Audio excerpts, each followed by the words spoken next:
मेरा नाम कोमल रेगर। मैं भगवती शिक्षक प्रशिक्षण महाविद्यालय गंगापुर सिटी की बीएड प्रथम वर्ष की प्रशिक्षणार्थी हूँ। आज हम पुष्प की संरचना के बारे में यानी स्ट्रक्चर ऑफ फ्लावर के बारे में अध्ययन करेंगे। इस टॉपिक को अच्छे समझने के लिए आप अपने माइंड में एक फ्लावर यानी एक पुष्प की संरचना को ऐसे ध्यान में रख सकते हैं, तो ज़्यादा अच्छे से आपको समझ में आएगा। चलिए हम स्टार्ट करते हैं।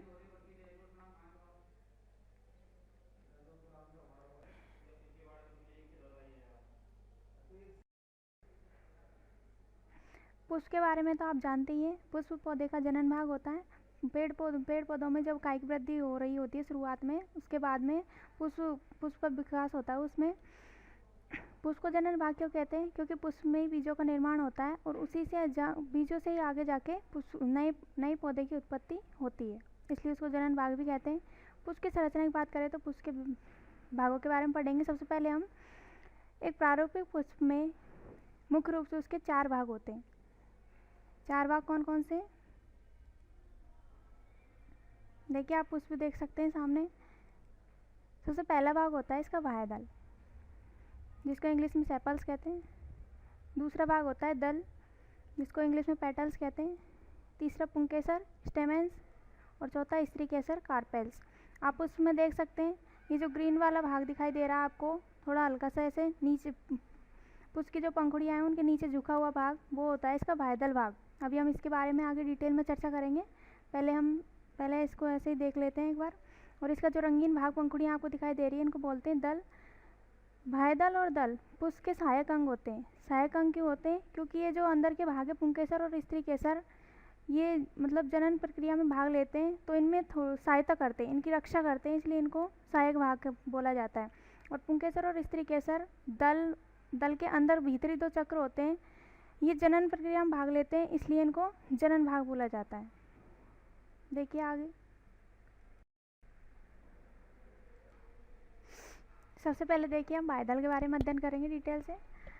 बाह्यदल सेपल्स, ये पुष्प का सबसे भारी भाग होता है। आप किसी भी पुष्प में देखोगे तो पुष्प का सबसे भारी भाग होता है, उसको हम बाह्यदल कहते हैं। नाम से पता चल रहा है, बाह्यदल यानी सबसे बाहर का जो भाग होता है ना, दल से बाहर का, वो होता है बाह्यदल। देखिए और इसके बारे में। प्राय सभी पुष्पों में ये हरे रंग के होते हैं। बाह्यदल सभी पुष्पों में, प्राय अधिकतर सभी पुष्पों में ये हरे रंग के होते हैं। बाकी कुछ में ये और कलर में भी पाए जाते हैं, उपस्थित होते हैं, लेकिन सभी पुष्पों में अधिकतर ये हरे रंग के होते हैं।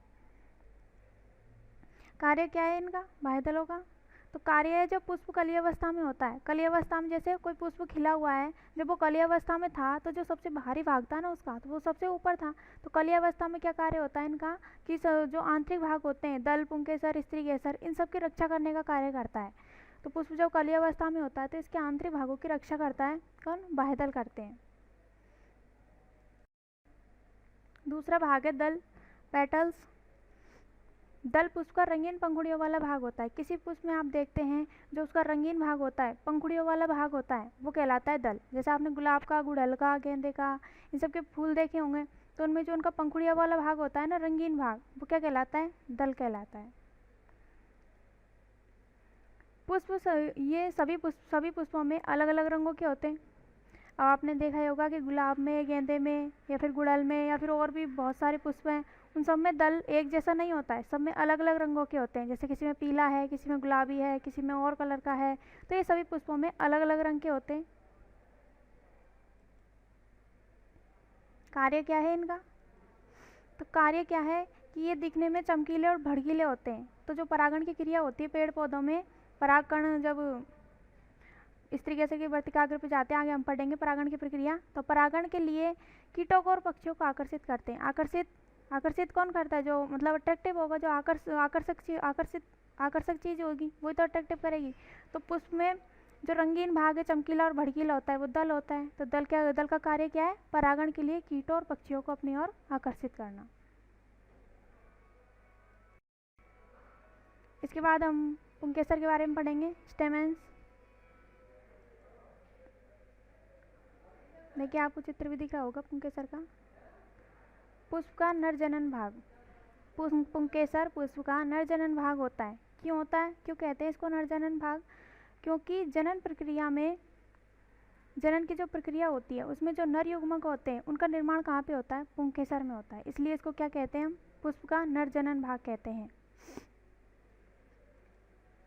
पुंकेसर के दो भाग होते हैं। कितने भाग होते हैं? दो भाग होते हैं। पुंकेसर भी दो भागों से मिलकर बना होता है। कौन कौन से? एक तो है परागकोश और दूसरा है पुतंतु। परागकोश को इंग्लिश में एंथर भी कहते हैं और पुतंतु फिलामेंट। परागकोश क्या है? परागकोश जो पुंकेसर है उसका अग्रभाग होता है, फूला हुआ भाग होता है, घुंडी नुमा। ये द्विपालित होता है और द्विपालित होने जो इसकी दोनों पालियां हैं वो योजी से जुड़ी हुई रहती है दोनों। और जो पालियां हैं दोनों वो भी दो मतलब आगे जाके अंदर दो दो कोष्ठों में बटी हुई रहती है। इस प्रकार ये चतुष्कोष्ठी हो जाता है।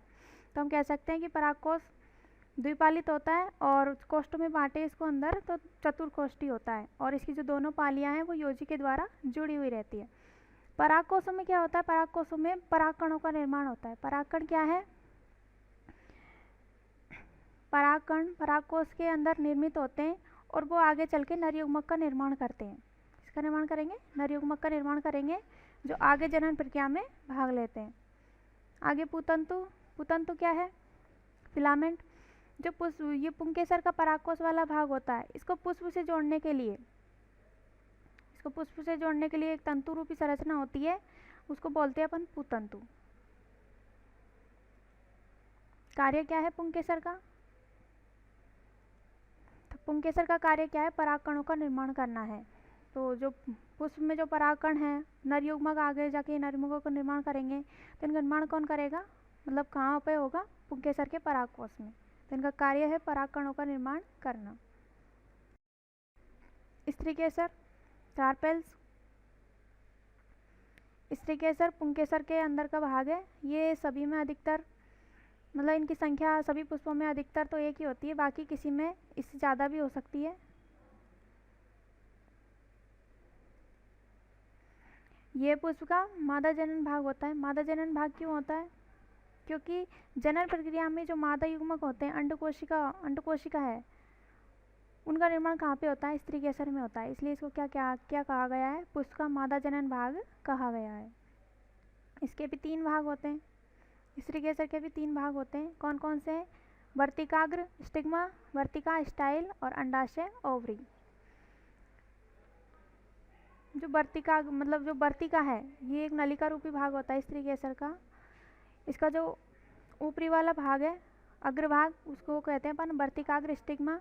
परागकणों के परागण प्रक्रिया के दौरान परागकण सबसे पहले वर्तिकाग्र पर आते हैं, वर्तिकाग्र पर पहुंचते हैं। उसके बाद फिर वर्तिका से होते हुए अंडाशय में प्रवेश करते हैं। तो वर्तिकाग्र स्त्रीकेसर का ये जो वर्तिका है इसका अग्रभाग होता है। वर्तिका ये नलिका रूपी जो भाग है ये वर्तिका कहलाता है। स्टाइल। वर्तिका का जो नीचे का फूला हुआ भाग होता है वो कहलाता है अंडाशय। ओवरी।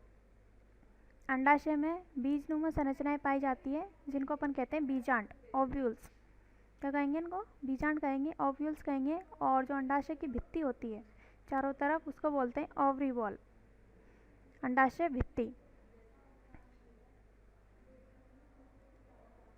अंडाशय के अंदर बीजांड होते हैं, आपने देख लिया था। बीजनुमा संरचना होती है, जैसे मटर की फली में मटर लगे होते हैं ना ऐसे बीज की तरह, वैसे ही इसमें अंडाशय में बीज की जैसी संरचना पाई जाती है, बीजांड। और ये भी एक ग्रंथ द्वारा जुड़े रहते हैं, बीजांड ग्रंथ द्वारा। कार्य क्या है स्त्रीकेसर का? तो कार्य तो क्या है कि इसमें बीजांड में अंदर अंडकोशिका का निर्माण होता है जो मतलब मादा युग्मक होता है, और अंडाशय से फल का निर्माण होगा आगे चल के जनन प्रक्रिया के बाद में, और बीजांड से बीज का निर्माण होता है। और जो फल इसकी अंडाशय भित्ति है उससे जाके फल भित्ति का निर्माण होगा।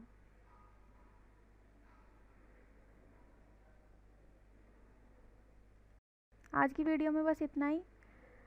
अगर आशा है कि आपको ये वीडियो पसंद आई होगी, अच्छी लगी होगी। अगर आपको ऐसी और वीडियो देखनी है तो प्लीज़ हमारे Bhagwati TT college Gangapur city के मतलब यूट्यूब चैनल को लाइक, शेयर और सब्सक्राइब जरूर कर दें। और आपको ये वीडियो पसंद आई हो तो कमेंट करना ना भूलें। Thank you.